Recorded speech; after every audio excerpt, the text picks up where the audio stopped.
Le cimetière de la petite ville du Val-de-Loire baignait dans un silence presque assourdissant en cette matinée de dimanche. C'était un silence dense, palpable, que même le bruissement occasionnel des feuilles dans les cyprès centenaires ne parvenait pas à dissiper.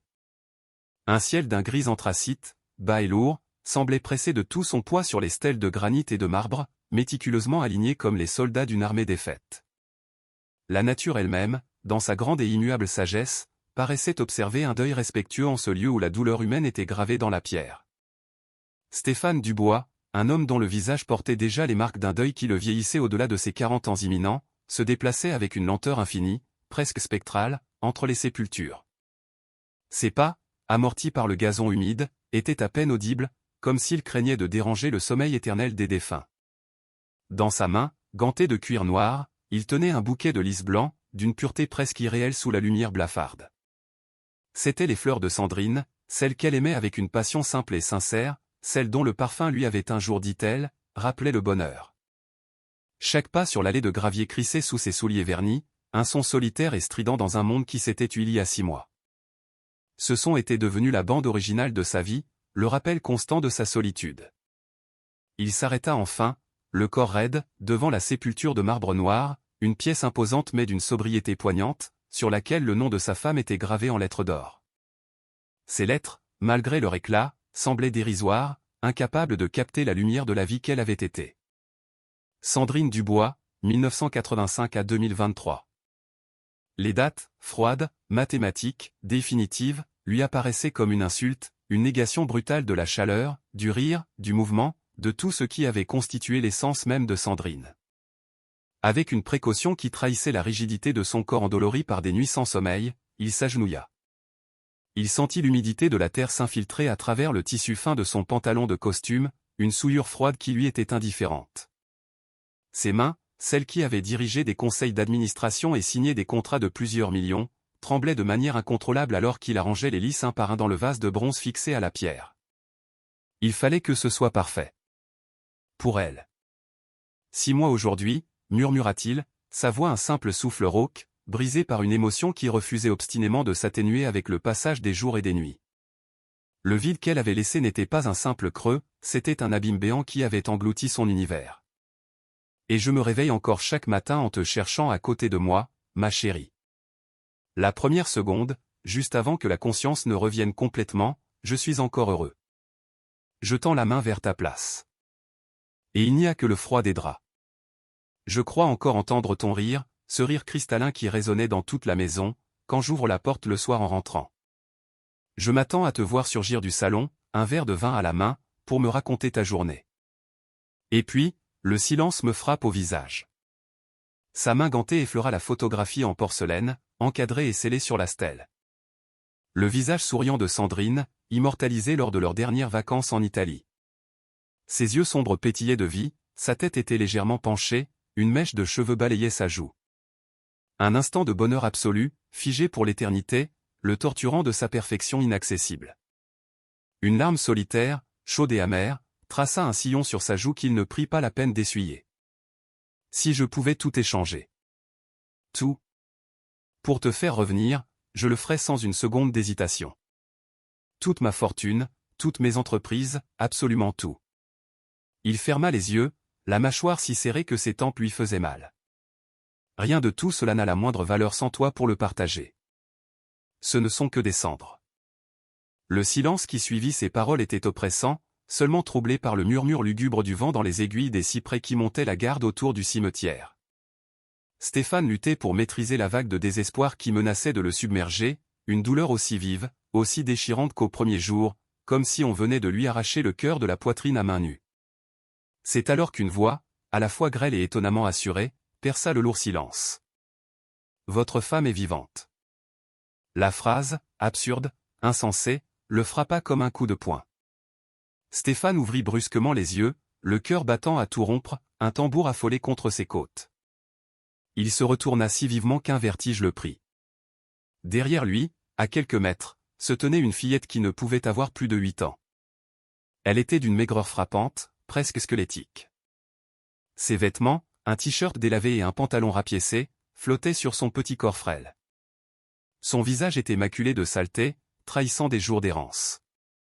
Ses cheveux emmêlés formaient une masse informe et ses pieds étaient nus, posés sans un frisson sur le sol froid et humide. Mais c'était son regard qui captivait et dérangeait le plus.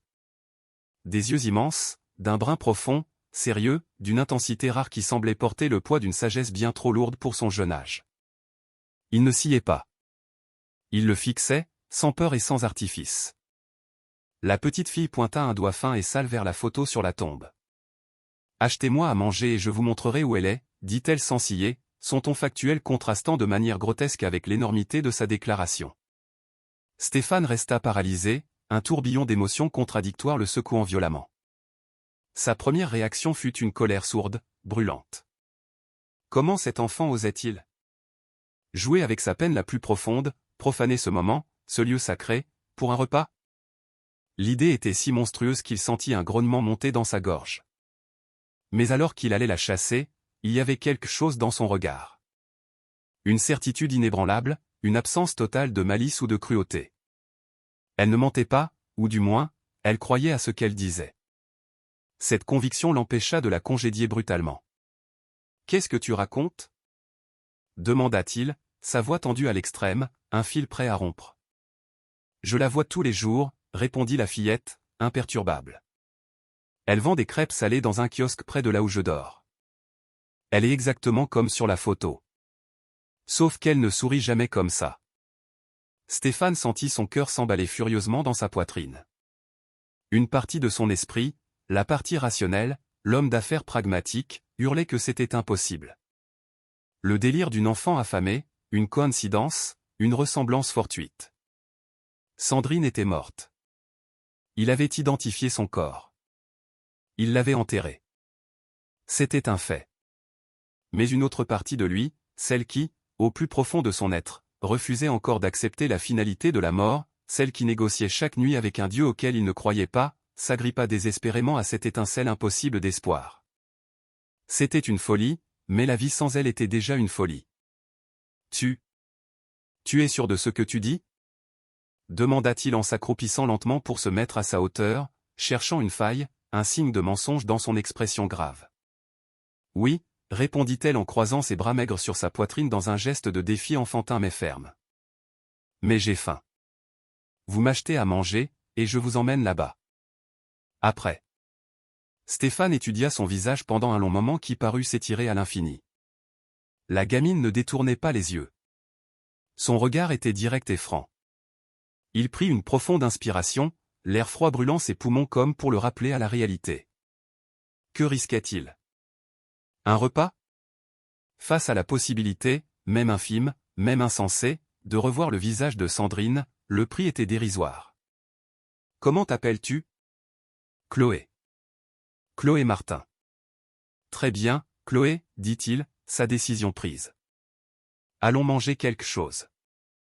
Et après, tu me conduiras jusqu'à cette personne. » 20 minutes plus tard, ils étaient assis dans un petit bistrot près du cimetière, un de ces endroits chaleureux avec des banquettes en moleskine rouge et une odeur réconfortante de café fort et de cuisine maison. Chloé dévorait une assiette de steak frites avec une voracité qui suggérait qu'elle n'avait pas mangé à sa faim depuis des jours, voire des semaines. Elle tenait ses couverts avec une concentration féroce, ne levant les yeux de son assiette que pour engloutir un morceau de pain. Stéphane la regardait, l'estomac noué, incapable d'avaler la moindre bouchée de son propre croque-monsieur. La situation était surréaliste, mais ce n'était pas l'absurdité de sa quête qui le frappait le plus à cet instant. C'était la cruelle réalité qui s'étalait sous ses yeux, une enfant seule, vivant dans la rue, rongée par la faim dans une France qu'il croyait civilisée. « Où sont tes parents, Chloé » demanda-t-il doucement, pour ne pas l'effrayer. Elle ne s'arrêta pas de manger mais répondit la bouche pleine, avec une franchise désarmante qui le poignarda au cœur. « J'en ai pas. Ma mère est morte quand j'étais petite. Mon père, je sais pas. Jamais vu. Et tu vis où ? N'importe où. » Elle haussa les épaules avec une indifférence feinte, une armure qu'elle avait dû se forger pour survivre. « Parfois, je dors sur la place, derrière les buissons. Parfois sous le pont quand il pleut.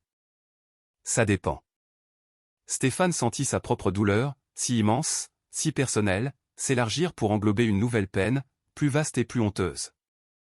Il avait perdu Sandrine, l'amour de sa vie, mais il avait un toit, des ressources, une sécurité. Cet enfant n'avait rien, absolument rien, et pourtant elle était là, vivante, se battant pour un simple repas. Et cette femme? Celle que tu dis qui ressemble à Sandrine. Tu lui parles? Pas beaucoup. Elle n'aime pas trop la conversation. Elle travaille tout le temps. Elle vend ses crêpes salées et des jus de fruits frais. Elle reste dans son vieux kiosque près de la gare routière. Mais je vous jure, monsieur, elle est pareille que sur la photo. Une fois que Chloé eut terminé son repas jusqu'à la dernière miette, allant jusqu'à saucer son assiette avec un morceau de pain, ils sortirent du bistrot. La fillette, revigorée, le guida avec une assurance déconcertante à travers des rues qu'il n'avait jamais empruntées. Ils quittèrent le centre historique et ses jolies façades pour s'enfoncer dans les quartiers défavorisés de la ville, là où la vie semblait plus âpre, où les façades étaient grises et lépreuses, et où les gens marchaient vite, le regard fixé au sol. Stéphane sentait son anxiété grandir à chaque coin de rue, un mélange d'espoir fou et de peur panique du désenchantement. Finalement, ils arrivèrent à un carrefour bruyant, tout près de la gare routière où les bus exhalaient des nuages de diesel. Et là, coincé entre un pressing fermé et un magasin de téléphonie bas de gamme, il y avait un petit kiosque à crêpes improvisé, fait de tôle et de bois. Une plaque chauffante grésillait, dégageant une odeur de beurre et de sarrasin. Et derrière cette plaque, il y avait. Stéphane sentit ses jambes se dérober sous lui. Le monde cessa de tourner. Les bruits de la rue, les klaxons, les conversations, tout s'évanouit dans un lointain bourdonnement. La femme devait avoir la quarantaine. Des cheveux sombres, identiques à ceux de Sandrine, étaient tirés en une queue de cheval stricte. Son visage était marqué par la fatigue, des cernes violacées ses paupières, mais il était familier, terriblement, incroyablement familier. Elle était peut-être un peu plus petite que Sandrine, de quelques centimètres à peine. Et il y avait une dureté dans ses traits, une expression forgée par les épreuves que Sandrine, protégée et aimée, n'avait jamais eues. Mais la structure osseuse, la forme des pommettes, l'ovale du visage, la courbe de ses lèvres. C'était comme voir le fantôme de Sandrine revenu d'une autre vie, une vie plus rude, une vie qui l'aurait abîmée. Mon Dieu! Murmura Stéphane, le souffle coupé, les mots s'étranglant dans sa gorge. La femme, sentant son regard insistant, leva les yeux de sa tâche. Leurs regards se croisèrent. Pendant une fraction de seconde, une éternité, ils restèrent tous les deux figés, suspendus dans le temps. Elle fronça les sourcils, manifestement mal à l'aise face à cet homme en costume élégant qui la dévisageait avec une telle intensité, comme s'il voyait une apparition. « Vous désirez quelque chose » demanda-t-elle, sa voix plus rêche, plus grave que le timbre musical de Sandrine. C'était la voix qui brisait le sortilège, mais l'image restait, insoutenable. Stéphane s'approcha, comme un somnambule, le cœur martelant sa poitrine si fort qu'il craignait qu'il n'explose. « Excusez-moi. Je m'appelle Stéphane. Il faut que je vous parle. C'est très important. J'ai pas le temps de discuter. Si vous voulez acheter, commandez. Sinon, poussez-vous, il y a des clients qui attendent, lança-t-elle sèchement, se détournant déjà. S'il vous plaît, insista Stéphane, une supplication dans la voix qui fit se retourner une passante. C'est à propos de votre famille. De votre sœur. La femme arrêta net ce qu'elle faisait, la spatule à mi-chemin de la crêpière. Lentement, elle releva à nouveau les yeux vers lui, et cette fois, il y avait autre chose dans son regard. Un mélange de peur, de méfiance et de colère contenue. « Je n'ai pas de sœur, dit-elle, chaque mot ciselé comme un éclat de glace. Vous en aviez une, corrigea Stéphane, sa voix se faisant douce malgré le tumulte en lui. Vous avez été séparés à la naissance. Le saviez-vous ? La plaque grésilla, une goutte d'huile éclata dans le silence soudain. La femme éteignit le feu d'un geste sec. Ses mains tremblaient.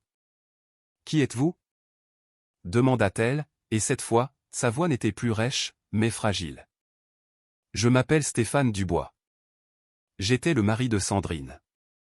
Sandrine est morte il y a 6 mois. » Le silence qui s'ensuivit fut tranchant comme une lame de rasoir.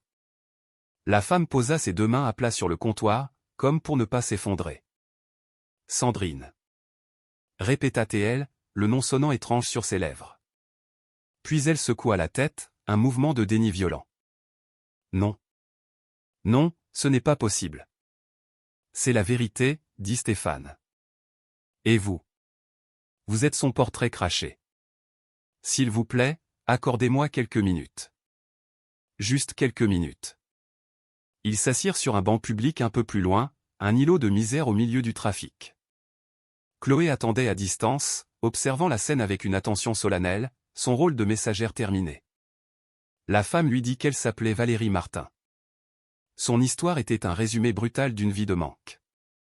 Elle avait grandi dans un orphelinat, puis avait été ballottée de foyer d'accueil en famille d'accueil, sans jamais connaître ses parents biologiques, sans jamais trouver de véritable port d'attache.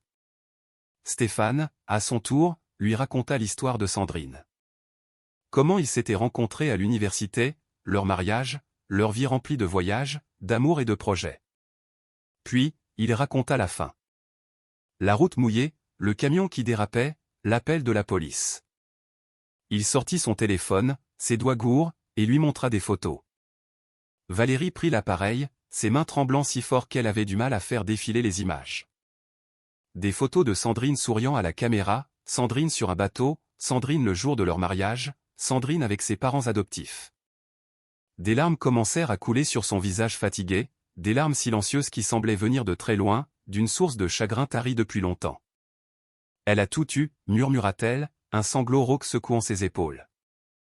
Tout ce que je n'ai jamais eu. Une famille, de l'amour, de l'argent. Une vie. Elle ne l'a jamais su, répondit Stéphane doucement, son propre chagrin se mêlant à celui de cet inconnu. Elle n'a jamais su qu'elle avait une sœur. Elle se serait sentie moins seule. Dans les jours qui suivirent, Stéphane, l'homme d'action, reprit le dessus. Il engagea les meilleurs enquêteurs privés du pays. L'histoire fut reconstituée pièce par pièce, exhumée de dossiers poussiéreux et de mémoires oubliées. Leur mère, Monique Leroux, était une jeune femme veuve, désespérément seule dans le Paris des années 80.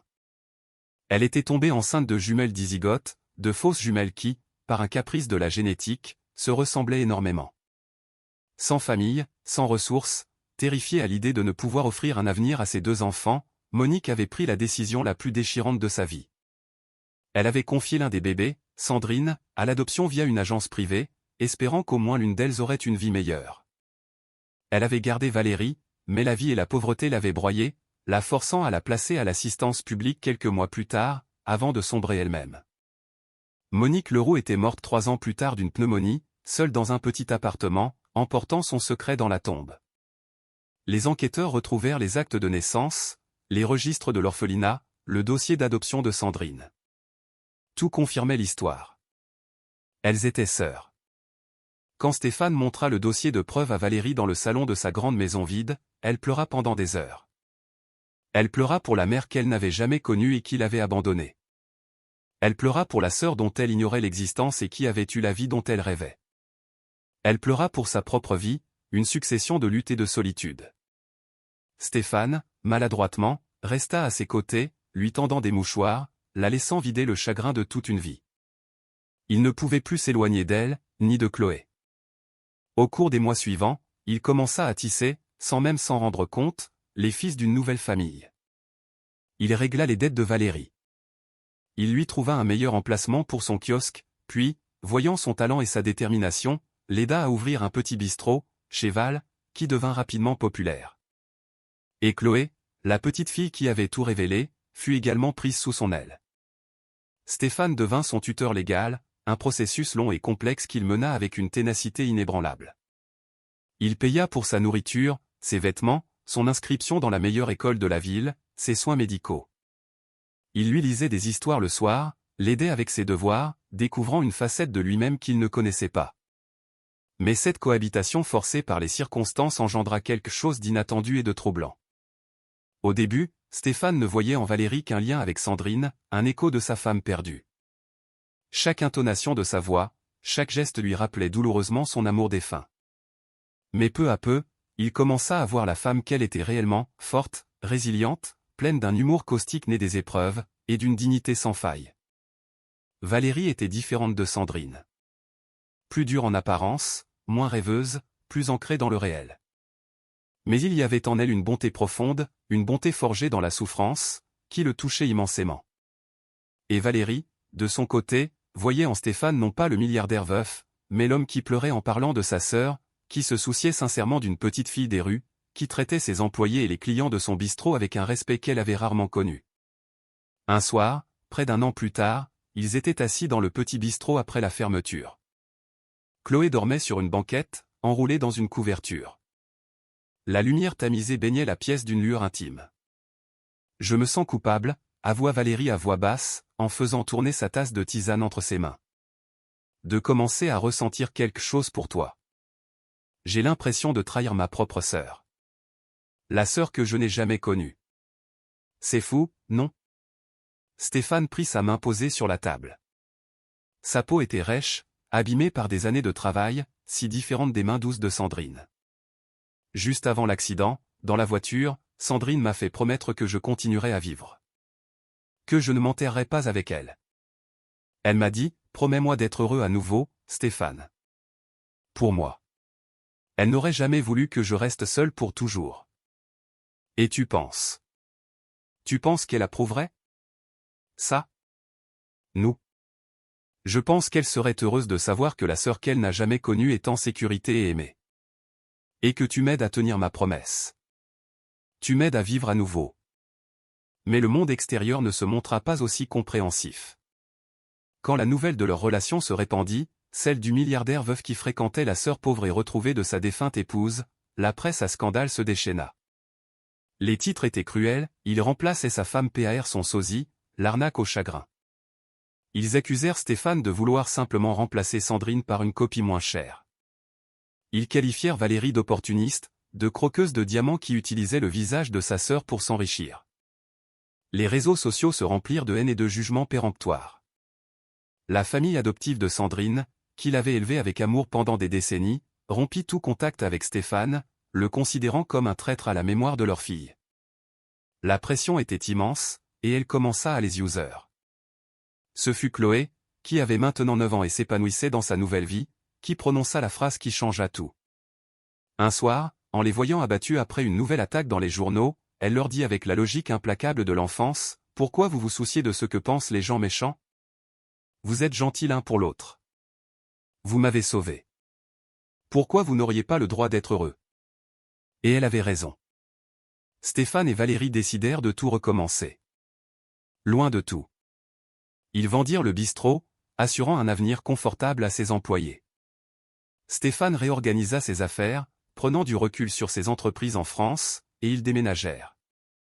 Ils achetèrent une maison de campagne en Normandie, emmenant Chloé avec eux pour commencer une nouvelle vie, anonyme et paisible. 3 ans après, par un matin ensoleillé, Stéphane se réveilla avec l'odeur du café fraîchement préparé et le son des oiseaux dans le jardin. Valérie était dans la cuisine, en train de préparer le petit déjeuner, fredonnant doucement.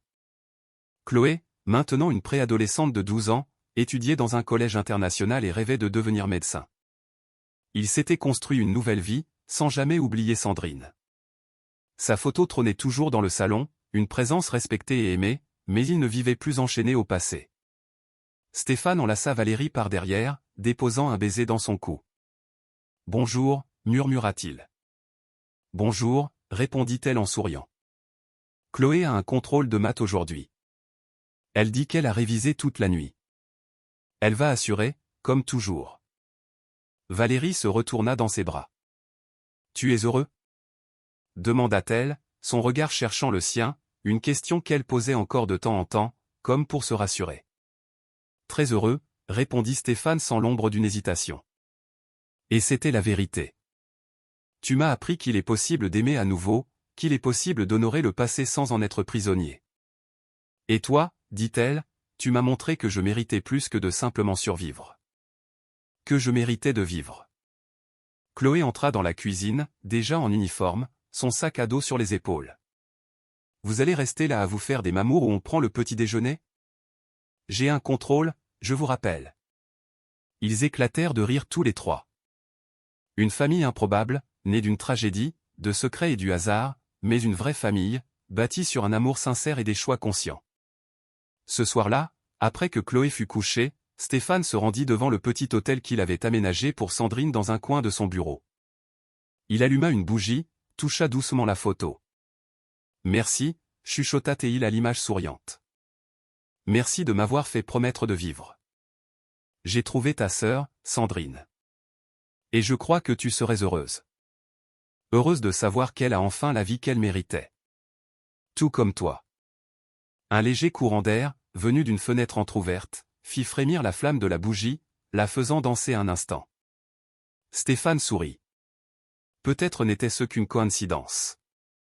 Ou peut-être que Sandrine, où qu'elle soit, souriait vraiment. Car au final, ce secret, cette petite fille sale dans un cimetière, cette révélation impossible, n'avait rien détruit.